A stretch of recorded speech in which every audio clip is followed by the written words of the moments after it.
புதுக்கோட்டை மாவட்டம் ராஜகோபாலபுரம் அருகே புதிதாக திறக்கப்பட்டுள்ள பள்ளிவாசலுக்கு மத நல்லிணக்கம் ஏற்படுத்தும் வகையில் அனைத்து சமுதாயத்தை சேர்ந்த மக்களும் சீர்வரிசை எடுத்து சென்றனர். அதனைத் தொடர்ந்து சீர்தட்டினை பள்ளிவாசலின் தலைவர் ஏற்றுக்கொண்டு அனைவருக்கும் சால்வை அணிவித்து மரியாதை செலுத்தினார்.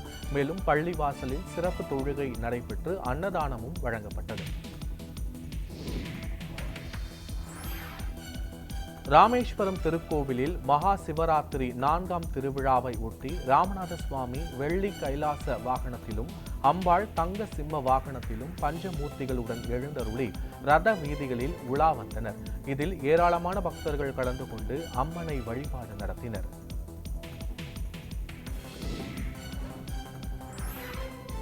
விருதுநகர் மாவட்டம் ராஜபாளையம் அருகே ஊதிய உயர்வு கோரி விசைத்தறி தொழிலாளர்கள் கால வரையற்ற வேலை நிறுத்த போராட்டத்தை தொடங்கியுள்ளனர்.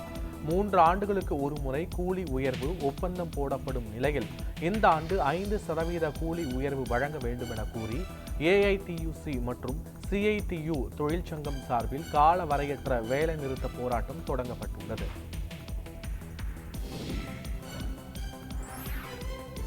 புதுச்சேரியில் அரசு பள்ளியில் திடீர் ஆய்வு மேற்கொண்ட மாவட்ட ஆட்சியர் குலேத்துங்கன் மாணவர்களின் கற்றல் திறன் குறித்து கேட்டறிந்தார். மேலும் அப்பள்ளியில் பணிபுரியும் ஆசிரியர்களிடம் மாணவர்களுக்கு நல்ல கல்வி திறனை கற்றுத்தருமாறு அறிவுறுத்தினார்.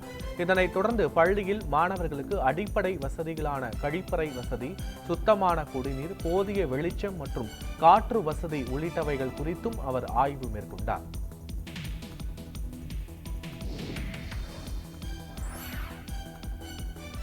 நாகப்பட்டினம் மாவட்டம் மேலவாஞ்சூரில் ஸ்ரீ சிங்கம்மா காளியம்மன் மற்றும் ஸ்ரீ அஷ்டபூஜ துர்க்கையம்மன் திருவிழா காப்பு கட்டுதலுடன் தொடங்கியது.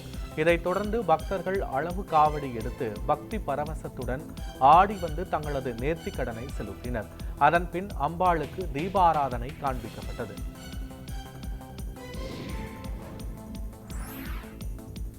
புதுச்சேரியில் சிறுமியை திருமணம் செய்து ஏமாற்றி விட்டு சென்ற தனியார் நிறுவன தொழிலாளி ஜானகிராமனுக்கு போக்சோ சட்டத்தின் கீழ் 20 ஆண்டுகள் சிறை தண்டனையும் அபராதமும் விதித்து புதுச்சேரி நீதிமன்றம் உத்தரவிட்டுள்ளது.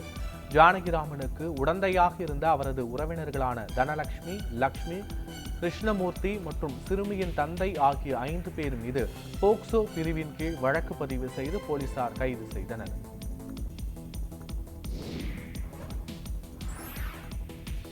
சென்னை கொளத்தூர் அருகே அரசு மருத்துவமனையில் சிகிச்சைக்காக அனுமதிக்கப்பட்ட சிறுமி உயிரிழந்ததால் சிறுமியின் உறவினர்கள் மருத்துவமனை வளாகத்தை முற்றுகையிட்டனர்.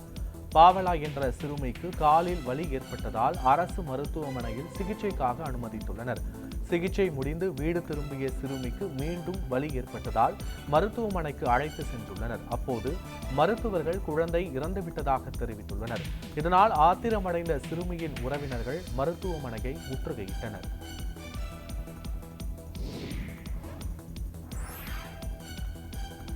கள்ளக்குறிச்சி அருகே தென்கீரனூர் கிராமத்தை சேர்ந்த மாயகிருஷ்ணன் என்பவர் புதிதாக வாங்கிய ஆட்டோவில் குடும்பத்தினரோடு குலதெய்வ கோவிலுக்கு செல்லும் போது ஆட்டோ கவிழ்ந்து விபத்துக்குள்ளானது. திடீரென இருசக்கர வாகனம் ஒன்று குறுக்கே வந்ததால் எதிர்பாராத விதமாக ஆட்டோ கட்டுப்பாட்டை இழந்து கவிழ்ந்தது. இதில் ஆட்டோவில் வந்த இளம்பெண் உட்பட 4 பேர் அதிர்ஷ்டவசமாக உயிர் தப்பினர். தற்போது இது தொடர்பான சிசிடிவி காட்சிகள் வெளியாகி பரபரப்பை ஏற்படுத்தியுள்ளது.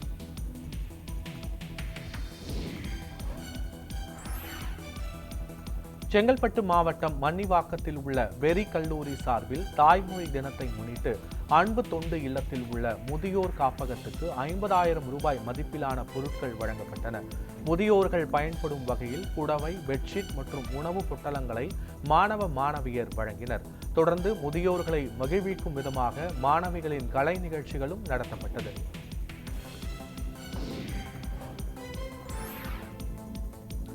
திருப்பூர் மாவட்டம் காங்கேயம் அருகே கோவை திருச்சி தேசிய நெடுஞ்சாலை நடுவே உள்ள தடுப்புகளை அகற்றக்கோரி பொதுமக்கள் சாலை மறியலில் ஈடுபட்டதால் போக்குவரத்து பாதிக்கப்பட்டது. நெடுஞ்சாலையில் சாலை விரிவாக்க பணிகளுக்காக தடுப்பு சுவர் அமைக்கப்பட்ட நிலையில் மாணவர்கள் வெகு தூரம் சென்று பள்ளிக்கு செல்லும் அவலம் உள்ளதாக கூறி அப்பகுதி மக்கள் குற்றம் சாட்டினர். தொடர்ந்து நெடுஞ்சாலைத்துறை அதிகாரிகள் நடத்திய பேச்சுவார்த்தைக்கு பின்னர் பொதுமக்கள் அப்பகுதியில் இருந்து கலைந்து சென்றனர்.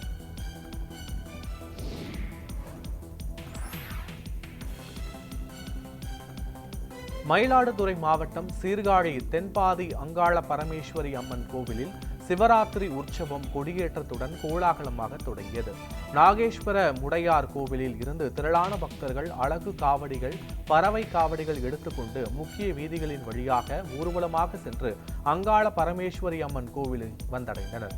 தொடர்ந்து அங்காள பரமேஸ்வரி அம்மனுக்கு சிறப்பு அபிஷேக ஆராதனைகளும் நடைபெற்றன. இதில் திரளான பக்தர்கள் கலந்து கொண்டு சுவாமி தரிசனம் செய்தனர்.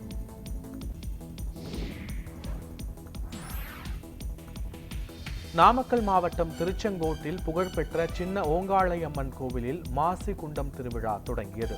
ஓங்காளியம்மன் கோவில் வளாகத்தில் முகூர்த்தக்கால் நடப்பட்டு திருவிழா முறைப்படி தொடங்கியது. வரும் நாட்களில் பல்வேறு பூஜைகள் உள்ளிட்டவை நடைபெற உள்ளன.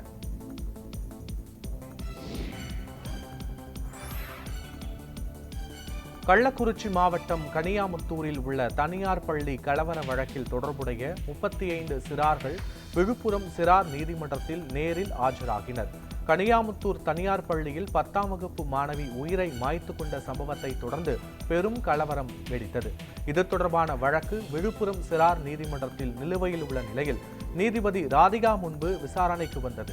அப்போது அந்த வழக்கை விசாரித்த நீதிபதி மார்ச் மாதம் 21ஆம் தேதிக்கு வழக்கை ஒத்திவைத்து உத்தரவிட்டார்.